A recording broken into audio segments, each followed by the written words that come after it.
ایک مرتبہ اللہ کے نبی بازار کا سفر کر رہے ہیں، راستے میں ایک مقابلہ ہو رہا ہے کشتی کا، دنگل. ہم لوگوں کے یہاں پر بھی ہوتے ہیں نا دنگل، کشتی لڑی جاتی ہے، دنگل ہو رہا ہے. دنگل کا بڑا شوق تھا اس زمانے میں، دیکھنے لگے دنگل. اس میں ایک پہلوان تھا جس کا نام تھا رکانہ، اس کو کوئی نہیں ہرا پاتا تھا.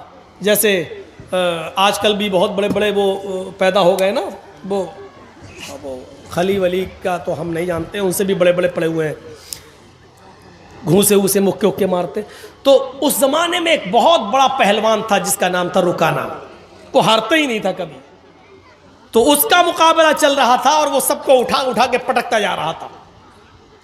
اللہ کے نبی ایسی دیکھنے کے لیے کھڑے ہو گئے. اس نے جب دیکھا محمد ابن عبداللہ تو اس نے چیلنج کر دیا. اس نے ایسی کہا، ہے محمد ادھر آؤ، آؤ تم بھی آ جاؤ، تمہیں بڑا بھروسہ ہے نا تمہارے اللہ پر، تو آؤ نا لڑ لو. آپ نے کہا رکانہ میں لڑنے نہیں آیا، میں دیکھنے آیا ہوں کہ یہ دنگل کیا ہے. اس نے مسکراتے ہوئے سب لوگوں کے سامنے چیخ کر کہا، آئے محمد اگر تم مجھے اٹھا کر پٹک دو، اگر تم مجھے ہرا دو تو میں اسلام قبول کر لوں گا. جب کہا کہ آ جاؤ لڑ لو تو آپ نے کہا نہیں میں لڑنے نہیں آیا. جب یہ کہا کہ اگر تم مجھے شکست دے دو گے، مجھے ہرا دو گے تو میں اسلام قبول کر لوں گا، تو آپ چلے گئے. اسلام کا معاملہ آیا تو آپ چلے گئے. چلو تیرے جیسے پہلوان کی ضرورت بھی ہے دین کو. آپ آگے بڑھ گئے. یہ کتنی بڑی بہادری تھی. اور کوئی مولانا جرجیز کے سامنے کھڑے ہو کے کہہ دے کہ تم خلی کے مقابلے میں آ جاؤ تو میں تو جاؤں گا ہی نہیں. کوئی ہے، کوئی مقابلہ ہے؟ اللہ کے رسول چلے گئے، ہاتھ ملایا، شروع ہو گیا معاملہ. دیکھو رکانہ اپنی بات سے پلٹنا نہیں. ارے زبان ہوتی ہے مرد کی، دے دی دے دی. وہ سوچ رہا تھا کہ یہ تو دبلا پتلا آدمی، ایک جھٹکے میں گرا دوں گا. اس کو کیا معلوم کہ جہاں یہ جاتا ہے رب کی رحمت بھی اس کے ساتھ جاتی ہے، رب کی مدد بھی اس کے ساتھ جاتی ہے. آپ نے ہاتھ ملایا اور کشتی شروع. آپ نے دعا پڑھی، بسم اللہ توکلت علی اللہ ربی و ربک اللہ.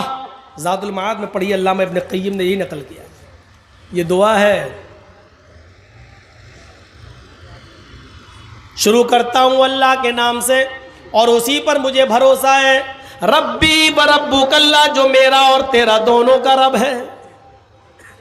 یہ کہہ کر آپ نے کشتی شروع کر دی اور آنن فانن میں یک بیگ آپ نے اس کو ایسا پچھاڑا کہ وہ چاروں خانے چت پڑا ہے. دنگ رہ گئے لوگ. ہیں پتلا دبلا انسان اتنے بڑے پہلوان کو. رکانہ اڑتا اور کہتا ہے میرے ساتھ چیٹنگ ہو گئی ہے.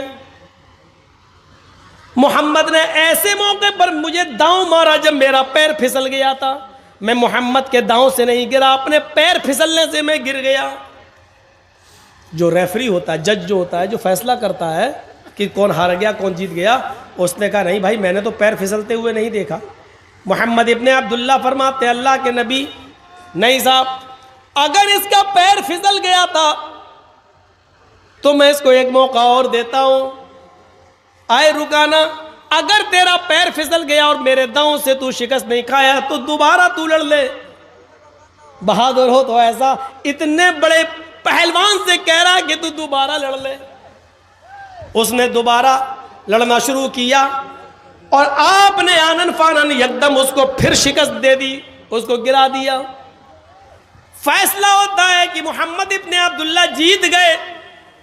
رکانہ سے کہا گیا اے رکانہ اپنی ہار شکست تسلیم کرتے ہو؟ اس نے کہا ہاں ہار تسلیم کرتا ہوں، لیکن حقیقت یہ کہ میں ہارا نہیں ہوں. کہا پھر کیا بات ہے؟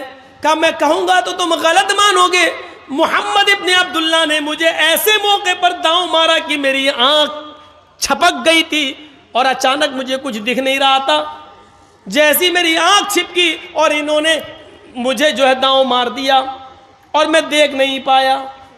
ویسے آپ کی مرضی، جج نے کہا نہیں، یہ کشتی تو محمد ابن عبداللہ جیت گئے، لیکن اللہ کے نبی صلی اللہ علیہ وسلم نے فرمایا اے رکانہ، اگر تیری آنکھ چھپک گئی تھی اور میرا داؤں اس وقت تیرے اوپر چلا تو ٹھیک ہے، اس کشتی کو بھی ریجیکٹ کر دیتے ہیں، تو تیسری بار لڑ لے، تیسری بار بھی ہم کشتی لڑ لیتے ہیں، لیکن یہ ہماری اور تمہارے درمیان آخری ہوگی، اس کے بعد آنکھ تمہاری چھپکے یا میری، پیر تمہارا پھسلے یا میرا، اس کو آخری مانا جائے گا اور یہی ہار جیت کا فیصلہ ہوگا۔ کہاں ٹھیک ہے، تیسری بار بھی کشتی ہوئی اور آنن فانن اللہ کے نبی نے زیادہ وقت نہیں لگایا اور رکانہ کو اٹھا کر پٹک دیا۔ رکانہ بھرے عام مجمع میں تسلیم کرتا، اب میں ہار گیا ہوں، ایوارڈ کے مستحق محمد ابن عبداللہ ہیں، ایوارڈ لایا جا رہا ہے۔ اس زمانے میں جو ٹرافی دی جاتی تھی جیتنے والے کو، چیمپئن کی، ڈسٹرکٹ چیمپئن کی، وہ ٹرافی بڑی اہمیت رکھتی تھی، وہ ٹرافی محمد ابن عبداللہ کو دی جا رہی ہے، لیجئے۔ اللہ کے نبی فرماتے ہیں اے رکانہ، تم نے لوگوں کے درمیان یہ وعدہ کیا تھا کہ اگر تم مجھے اٹھا کر پٹک دو گے تو میں اسلام قبول کر لوں گا، مجھے اس ٹرافی کی ضرورت نہیں ہے، بھرے مجمع میں تم کلمہ پڑھو، اشہد ان لا الہ الا اللہ واشہد ان محمدن عبدہ ورسولہ۔ اے رکانہ، تمہارا کلمہ پڑھ لینا ہی میرے لیے سب سے بڑا ایوارڈ ہوگا۔ رکانہ مسکرا کر کہتا ہے اے محمد، ٹرافی اٹھا اور چلتا بن، تو نے مجھے اتنا بڑا سچا کیسے سمجھ لیا تھا؟ ارے میں تو اب تک دھوکے ہی سے جیتتا آیا اور آج بھی دھوکے سے جیتنا چاہتا تھا، لیکن آپ کے آگے میری چلی نہیں ہے۔ میں پہلی مرتبہ آپ نے مجھے اٹھا کر شکست دی، پٹکا، اور میں نے کہا میرا پیر پھسل گیا تھا، قسم ہے مجھے اپنے لات و منات کی، میرا پیر نہیں پھسلا تھا، میں تو جھوٹ بولا تھا۔ اے محمد ابن عبداللہ، دوسری مرتبہ میری آنکھ چھپکی نہیں تھی، وہ بھی جھوٹ تھا، اور میں جانتا تھا کہ آپ تیسری بار لڑیں گے، لیکن تیسری بار میرے پاس کوئی بہانہ نہیں، کیونکہ آپ نے پہلے ہی کہہ دیا تھا کہ یہ ہار و جیت کی آخری شکل ہوگی۔ میں تو ہمیشہ جھوٹ بولتا آیا۔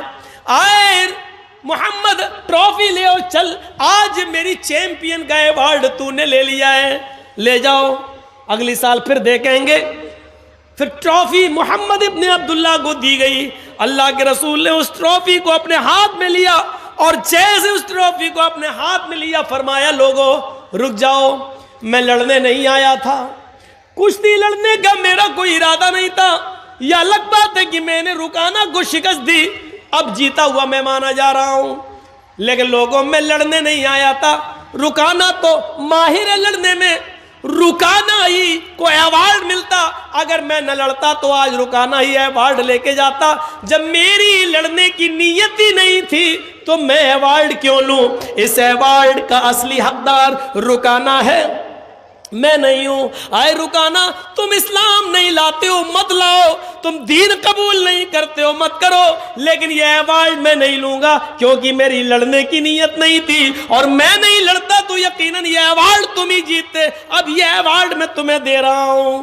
جیسے اللہ کے نبی اس کے قریب گئے اور اس کے ہاتھوں میں ایوارڈ دیا، لو، رکانہ اس ایوارڈ کا ہی بھوکا تھا، اس نے پکڑا اور محمد ابن عبداللہ کو آج اتنے قریب سے دیکھا، ایوارڈ دے رہے ہیں، اتنا بڑا اعزاز، اتنا بڑا ایوارڈ جو بادشاہ کی طرف سے دیا جائے، وہ ایوارڈ محمد ابن عبداللہ مجھے دے رہے ہیں اور کہہ رہے ہیں مجھے اس ایوارڈ کی ضرورت نہیں، اس کے حقدار تم ہو۔ رکانہ اس ایوارڈ کو پکڑتا ہے اور نبی کے چہرے کو دیکھتا ہے، آج اس نے قریب سے نبی کے چہرے کو دیکھا، چہرہ دیکھ کر ہی آئیڈیا لگا لیا یہ چہرہ کسی جھوٹے کا نہیں ہو سکتا ہے، محمد رسول اللہ کے چہرے کی چمک جس کو دیکھ کر کبھی جابر ابن سمرہ نے کہا تھا اے محمد، کبھی میں آسمان پر چمکتے ہوئے چاند کو دیکھتا ہوں اور کبھی آپ کے چہرے کو دیکھتا ہوں، تو کعبے کے رب کی قسم مجھے ایسا لگتا ہے کہ چاند آسمان پہ جو چمک رہا ہے اس کو حسن اور نور ملا ہے تو وہ آپ کے چہرے سے ملا ہے، آسمان پہ چمکنے والا چاند بھی آپ کے چہرے کی روشنی کا حقدار ہے، وہ بھی آپ کے چہرے سے روشنی لے کر گیا ہے۔ اس چہرے کو دیکھ کر کبھی